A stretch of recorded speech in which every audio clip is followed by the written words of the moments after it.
யோகிராம் சுரத்குமார், ஜெயகுரு ராயா. யோகியுடன் கொஞ்ச தூரம். இதன் ஆசிரியர் எஸ். பார்த்தசாரதி ஐயா அவர்கள். இந்த பயணத்தில் இன்று நாம் பார்க்க இருக்கும் தலைப்பு சடோபாயா. சடோபாயா அமெரிக்காவில் வாழ்ந்த புத்த மதத் துறவி. பர்மாவில் பிறந்து அமெரிக்காவில் தன் மடத்தை ஸ்தாபித்து அங்கேயே வாழ்ந்து வந்தார். புத்தரின் போதனைகளையும் பல்வேறு தியான முறைகளையும் மக்களுக்கு அவர் கற்பித்து வந்தார். அவரது பக்தர்கள் உலகெங்கும் பரவி இருந்தனர். ஒவ்வொரு ஆண்டும் அவர் தன் பக்தர்களோடு இந்தியாவுக்கு விஜயம் செய்வார். இங்குள்ள புத்த ஸ்தலங்களுக்கும் மற்ற புனித ஸ்தலங்களுக்கும் யாத்திரை சென்று பின் நாடு திரும்புவார். அவருடைய பக்தர்கள் பாண்டிச்சேரியிலும் வாழ்ந்து வந்தனர். யோகியின் பக்தர் ஞானகிரி கணேசன் அச்சமயம் பாண்டிச்சேரியில் வசித்து வந்தார். ஞானகிரி கணேசனின் தாயார், சகோதரிகள், சகோதரர், குழந்தைகள் அனைவரும் யோகியின் பக்தர்கள்.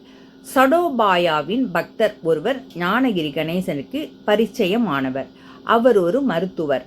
அவரும் அவரது சகோதரிகள் மற்றும் தாயார் ஆகியோர் சடோபாயாவின் தீவிர பக்தர்கள். ஞானகிரி கணேசன் மூலம் யோகியை பற்றி தெரிந்து கொண்டு யோகியை தரிசனம் செய்து யோகியின் அன்பையும் சம்பாதித்து கொண்ட பெரும் பேறு பெற்ற குடும்பம் அது. அவர்கள் யோகியை காண வரும் போதெல்லாம் யோகி அவர்களை தன் கருணையால் ஆட்கொண்டு ஆன்மீக சுகத்தில் நிலை பெறச் செய்வார்.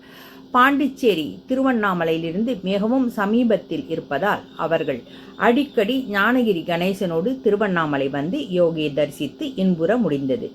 யோகியிடம் அவர்கள் சடோபாயா பற்றி கூறியிருந்தார்கள். அதே சமயம் அவர்கள் தங்கள் குருவான சடோபாயாவிடமும் யோகியை பற்றி கூறியிருந்தார்கள். அந்த ஆண்டு சடோபாயா இந்தியா வந்து பாண்டிச்சேரியில் சில நாட்கள் தங்கியிருந்தார். தன் பக்தரிடம் யோகியை சந்திக்க சடோபாயா விருப்பம் தெரிவித்திருந்தார். ஞானகிரி கணேசனிடம் சடோபாயாவின் சீடர் குருவின் விருப்பத்தை கூறியவுடன் ஞானகிரி கணேசன் மறுநாளே அவர்கள் அனைவரையும் திருவண்ணாமலைக்கு அழைத்துச் செல்வதாக கூறினார். யோகிக்கு சடோபாயா வருவதை தந்தி மூலம் தெரிவித்தார்.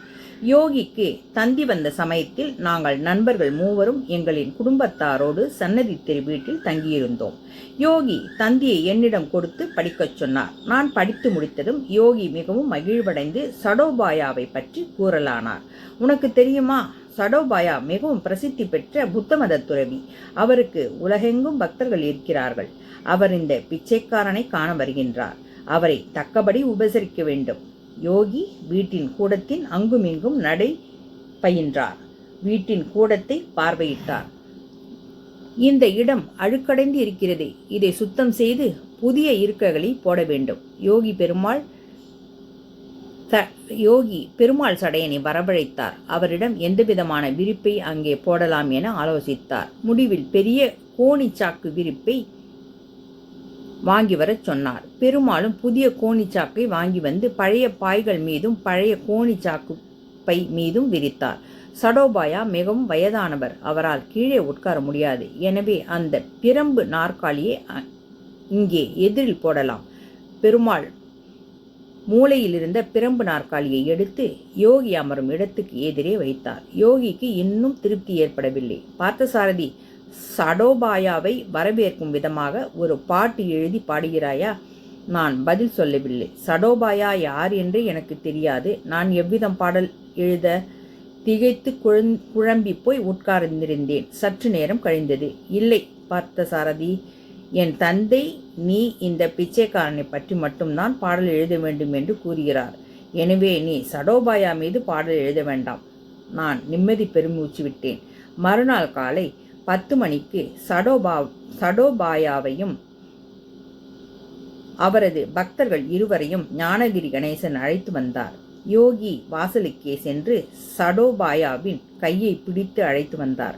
அவரை கூடத்தில் இருந்த பிரம்பு நாற்காலியில் அமர வைத்து யோகி கீழே எதிரில் இருந்த பாயில் அமர்ந்து கொண்டார். துறவி யோகியையே பார்த்து கொண்டிருந்தார்.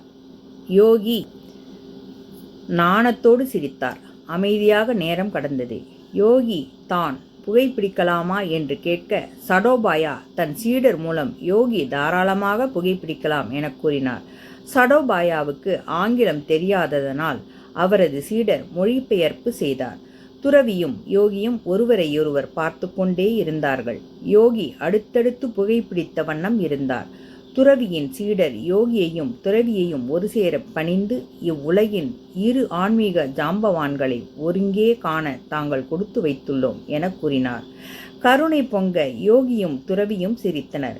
நீங்கள் உங்கள் சீடர்களுக்கு எந்தவிதமான தியான பயிற்சி அளிக்கிறீர்கள்? துறவி யோகியிடம் கேட்டார்.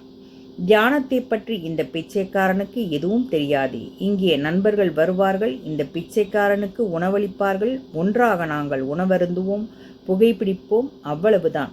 யோகி சாவதானமாக சொன்னதை கேட்ட துறவி வியந்து போனார். ஓ, இந்த யோகி ஒரு பொன்னான மனிதர், கோல்டன் மேன். இவரை போன்றவர்களை பார்ப்பது அரிது. துறவி சொன்னதை கேட்டு யோகி சிரித்தார். துறவியும் யோகியும் மீண்டும் ஒரு ஆழ்ந்த அமைதியை அவ்விடம் ஏற்படுத்தினார்கள். அந்த தெய்வீக அமைதியை அனுபவித்து அங்குள்ள அனைவரும் பரவசமடைந்தனர். சற்று நேரத்தில் இருவரும் வாய்விட்டு ஆனந்தமாக சிரித்தார்கள். துறவி தன் இருக்கையிலிருந்து எழுந்தார். யோகியும் எழுந்து அவரது கையை பிடித்து கொள்ள இருவரும் வாசலுக்கு சென்றார்கள். துறவி யோகிக்கு வணக்கம் சொல்லி அவரிடமிருந்து விடைபெற்று சென்றார். துறவியின் பக்தர்கள் துறவியோடு செல்ல ஆரம்பித்தனர். ஞானகிரி கணேசனின் கார் டிரைவர் எட்வர்ட் யோகியின் அன்பான பக்தர். துறவி வெளியேறும் சமயம் எட்வர்ட் யோகியை பணிய, யோகி அவரை அன்போடு அணைத்து கொண்டு எட்வர்ட்டிடம் உரையாட ஆரம்பித்தார். கார் அருகே துறவியும் அவரது சீடர்களும் காத்திருந்தனர். கார் பூட்டியிருந்தது. சாவியோ எட்வர்ட்டின் கையில்.